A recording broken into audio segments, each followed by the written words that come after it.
মেয়েরা বিয়ের পরেও স্বামীর সান্নিধ্য পছন্দ করে, স্বামীর কাছে সময় চায়, স্বামীর সাথেই ঘুরতে যেতে চায়।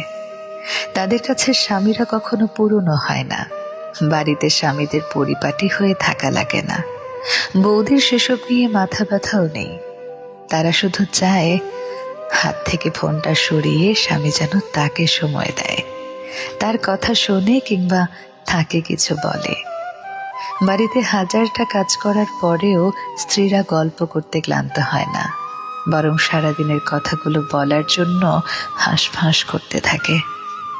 তাদের শুয়ে পড়লেই ঘুম চলে আসে না, বরং ঘুমন্ত স্বামীর দিকে চাতক পাখির মতো তাকিয়ে থাকে। এই পুরো বিষয়টাতে টাকা পয়সার কোনো হাত নেই, সৌন্দর্যের হাত নেই, বিষয়টা ভালোবাসার। স্বামী সুন্দর কিংবা অসুন্দর, টাকাওয়ালা কিংবা গরিব, পুরনো কিংবা নতুন, এইসব সত্যিই কোনো ম্যাটার করে না। তারা শুধু ভালোবাসার মানুষটাকেই ভালোবাসে। অথচ পুরুষ মানুষের কাছে ব্যাপারটা উল্টো।